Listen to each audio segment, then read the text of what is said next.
بسم اللہ الرحمن الرحیم۔ میرے پیارے عزیز ساتھیوں، السلام علیکم۔ میرا نام ملائکہ عزیر ہے اور آج ہم اس ویڈیو میں جانیں گے کہ یاجوج ماجوج کون تھے اور گوگ میگوگ کسے کہتے ہیں اور دیوار ذوالقرنین کہاں پر موجود ہے۔ چلیے یہ جاننے کے لیے ہم اپنی ویڈیو کا آغاز کرتے ہیں۔ اللہ تعالیٰ نے ہر امت اور قوم کو کسی فتنے اور آزمائش میں ہمیشہ مبتلا کیا ہے، جس کی خبر پیغمبروں نے اپنی قوموں کو وقتاً فوقتاً دی ہے۔ امت محمدیہ صلی اللہ علیہ وآلہ وسلم کے لیے ایک بڑی آزمائش وحشی اور درندہ صفت قوم کے خروج کی شکل میں لکھ دی گئی ہے، جس کے وقوع پذیر ہونے میں کوئی شک نہیں ہے۔ آخری نبی حضرت محمد صلی اللہ علیہ وآلہ وسلم نے اس فتنے کی خبر احادیث میں نہایت ہی وضاحت کے ساتھ دی ہے۔ اس وحشی قوم کا نام یاجوج ماجوج ہے۔ یہ وہ قوم ہے جس کی پیشن گوئی نبی صلی اللہ علیہ وآلہ وسلم نے کی، بلکہ آسمانی کتابوں تورات اور انجیل میں بھی اس کا ذکر ملتا ہے، جسے گوگ اور میگوگ کہا گیا ہے۔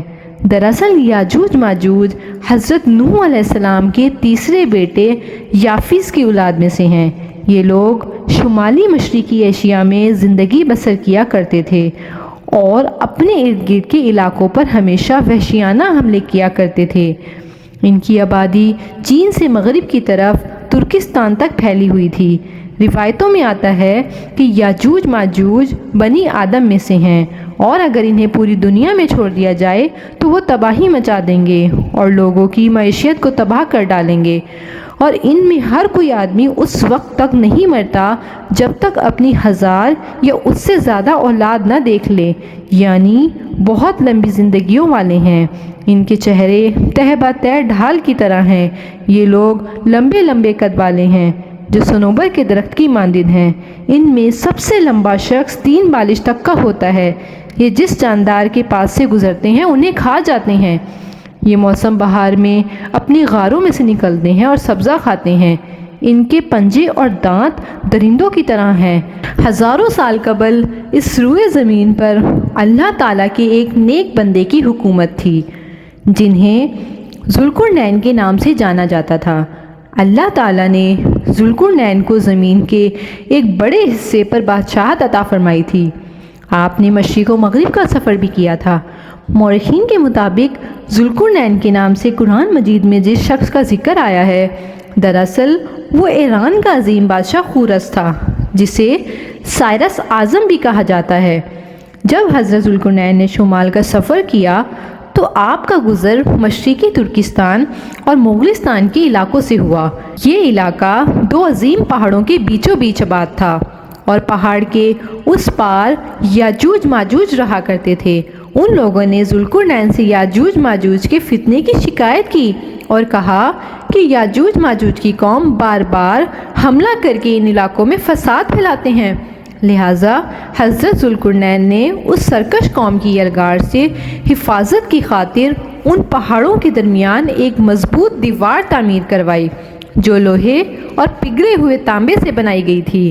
تعمیر مکمل ہونے کے بعد آپ نے اللہ تعالیٰ کا شکر ادا کیا اور لوگوں کو آگاہ کیا کہ یہ دیوار وقتی طور پر آپ لوگوں کی حفاظت کرے گی، لیکن ہر چیز فنا ہو کر رہتی ہے، لہٰذا ایک دن یہ دیوار بھی ٹوٹ جائے گی اور یاجوج ماجوج ان علاقوں سے نکل کر تمام روئے زمین پر پھیل جائیں گے، جیسا کہ اللہ تعالیٰ نے قرآن مجید میں ارشاد فرمایا، یہاں تک کہ جب یاجوج ماجوج کھول دیے جائیں گے اور وہ ہر بلندی سے دوڑتے ہوئے آئیں گے اور سچا وعدہ قریب آ لگے گا۔ اور حضرت ابو ہریرہ رضی اللہ تعالیٰ عنہ سے روایت ہے کہ رسول اللہ صلی اللہ علیہ وآلہ وسلم نے فرمایا کہ پھر وہ دیوار توڑ کر لوگوں پر نکل آئیں گے، سارا پانی بھی جائیں گے، لوگ قلعہ بند ہو جائیں گے، وہ ہر ٹیلے سے بھاگتے ہوئے آئیں گے اور ان کے اگلے افراد بحر کبریا سے گزریں گے تو اس کا سارا پانی پی جائیں گے، اور ان کے قافلے کے آخری افراد جب گزریں گے تو کہیں گے کہ کبھی یہاں پر پانی بھی ہوا کرتا تھا،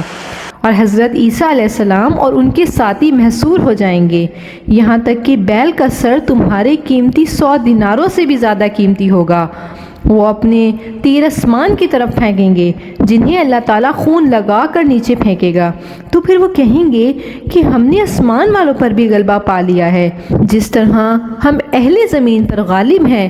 ایک روایت میں ہے کہ بے شک یاجوج ماجوج روزانہ دیوار توڑتے رہتے ہیں۔ جب وہ مکمل ٹوٹنے کے قریب ہوتی ہے تو انہیں سورج کی شعاعیں نظر آتی ہیں۔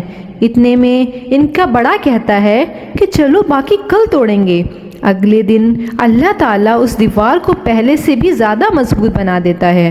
جب ان کی قید کی مدت ختم ہو جائے گی اور جب اللہ انہیں لوگوں کے سامنے ظاہر کرنا چاہے گا تو اس دن جب وہ سورج کی شعاعیں دیکھیں گے تو ان کا بڑا کہے گا کہ انشاءاللہ چلو باقی کل توڑیں گے۔ جب وہ اگلے دن آئیں گے تو انشاءاللہ کہنے کی برکت سے دیوار جتنی تھی اتنی ہی ہوگی جتنی وہ گزشتہ دن چھوڑ کر گئے تھے۔ پھر اس دن باقی کی دیوار توڑ کر وہ اس دن باہر آ جائیں گے اور دیوار توڑنے کے بعد یہ زمین پر پھیل جائیں گے اور خوب قتل و غارت کریں گے۔ یہ سب قیامت کے قریب ہوگا۔ حضرت عیسیٰ علیہ السلام ان کے لیے ہلاکت کی دعا فرمائیں گے تو اللہ ان کی گردنوں میں کیڑے پیدا فرمائے گا جس سے یہ فوراً مر جائیں گے۔ پوری زمین پر ان کی لاشوں کی بدبو پھیل جائے گی۔ پھر اللہ تعالیٰ ایک قسم کے پرندوں کو بھیجے گا جو ان کی لاشیں اٹھا کر جہاں خدا چاہے گا وہاں پھینک دے گا۔ یوں یاجوج ماجوج کا خاتمہ ہو جائے گا۔ مورخین اور محققین کے مطابق سرزمین قفطاز میں دریائے خضر اور دریائے سیاہ کے درمیان ایک پہاڑوں کا سلسلہ ہے جو ایک دیوار کی طرح شمال اور جنوب کو ایک دوسرے سے الگ کرتا ہے۔ اس میں ایک دیوار کی طرح کا ایک درہ بھی موجود ہے جو کہ مشہور درہ دریال کے نام سے جانا جاتا ہے، جہاں قدیم تاریخی لوہے کی دیوار نظر آتی ہے۔ اس بنا پر بہت سے لوگوں کا یہ نظریہ ہے کہ یہ دیوار ذوالقرنین ہے، جبکہ کچھ مورخین دیوار چین اور دیوار ترمس کو دیوار ذوالقرنین مانتے ہیں۔ یہ تمام نظریات قیاس اور اندازوں پر ہی منبی ہیں، جبکہ دیوار ذوالقرنین کہاں بنائی گئی تھی اس کا علم صرف اللہ تعالیٰ کو ہی ہے، اور وقت مقرر پہ یاجوج ماجوج کی قوم اس دیوار کو توڑ کر نکل آئیں گے۔ امید کرتی ہوں کہ آپ کو یہ ویڈیو پسند آئی ہوگی۔ ویڈیو پسند آئے تو ہمارے چینل کو سبسکرائب کر دیجئے اور ساتھ ہی میں موجود گھنٹی کے بٹن کو ضرور دبا دیں تاکہ ہماری ہر نئی آنے والی ویڈیو سب سے پہلے آپ تک پہنچے۔ شکریہ۔